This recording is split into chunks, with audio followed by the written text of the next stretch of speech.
और किस लेखक पर लगा देशद्रोह का आरोप? किसने लिखी परमवीर से भी ज्यादा विस्फोटक चिट्ठी? राजस्थान में गहलोत ने क्यों चला रिजर्वेशन का दांव? और पीएम ने छात्रों को क्या दी सलाह? देश की अहम खबरें टॉप 9 राष्ट्र में। गुवाहाटी पुलिस ने असम की एक जानी मानी लेखिका शिखा शर्मा को देशद्रोह के आरोप में गिरफ्तार किया है। आरोप है कि उन्होंने छत्तीसगढ़ में 22 जवानों की शहादत को लेकर सोशल मीडिया पर पोस्ट लिखा था। 48 वर्षीय शिखा को एक एफआईआर के आधार पर गिरफ्तार किया गया। शिखा ने पोस्ट में लिखा था कि ड्यूटी के दौरान मरने वाले वेतनभोगी पेशेवरों को शहीद नहीं कहा जा सकता।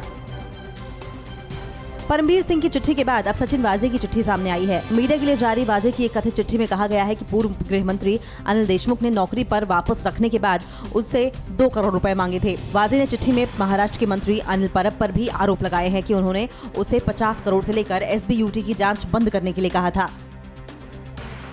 वाजे ने अपनी चिट्ठी में यह आरोप भी लगाया है कि इसी साल जनवरी महीने में अनिल परब ने उसे अपने सरकारी बंगले पर बुलाया था।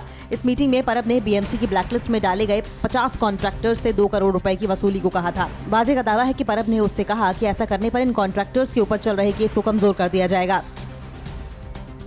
प्रधानमंत्री ने छात्रों से परीक्षाओं को लेकर संवाद किया। पीएम ने कहा कि छात्र कभी भी परीक्षाओं को आखिरी सत्य मानने की भूल न करें, क्योंकि ऐसा सोचने से लक्ष्य हासिल होने की जगह सिर्फ तनाव मिलता है। पीएम के कार्यक्रम में शामिल होने के लिए 81 देशों के बच्चों ने रजिस्ट्रेशन कराया। पीएम ने इस दौरान अभिभावकों को भी कई सीख दी। दिल्ली में जीएसटी विभाग में तैनात एक डिप्टी कमिश्नर की पत्नी ने जहर खाकर खुदकुशी की कोशिश की है। बताया गया है कि इनकी 6 महीने पहले शादी हुई थी। आरोप है कि ससुराल के लोग दहेज की मांग के साथ साथ मारपीट कर रहे थे। घटना नोएडा के सेक्टर 99 में मौजूद सुप्रीम कोर्ट सोसाइटी की है। अशोक गहलोत सरकार ने गरीब सवर्णों को सरकारी नौकरियों की उम्र सीमा में छूट देने का फैसला किया है। पुरुषों को उम्र सीमा में से छूट 5 साल तो महिलाओं को 10 साल की मिलेगी। बुधवार को कैबिनेट की एक बैठक में इस फैसले पर मुहर लगाई गई। फोर्ब्स मैगजीन की अमीरों की लिस्ट में मुकेश अंबानी फिर से एशिया के सबसे अमीर कारोबारी बन गए हैं। अंबानी ने जैक मा को पछाड़कर ये मुकाम हासिल किया है। दुनिया भर के रईसों में जेफ बेजोस नंबर 1 है। सर्वे के मुताबिक दुनिया में अमेरिका और चीन के बाद सबसे अधिक अरबपति भारत में हैं। पंजाब के कई इलाकों में बेमौसम बरसात से फसलों को भारी नुकसान हुआ है। अमृतसर के आसपास बारिश और ओले से गेहूं की खड़ी फसल तबाह हो गई। हजारों एकड़ में फसलें खेतों में पड़ी हुई नजर आ रही हैं। किसानों का कहना है कि सरकार को आगे बढ़कर किसानों को मदद करनी चाहिए।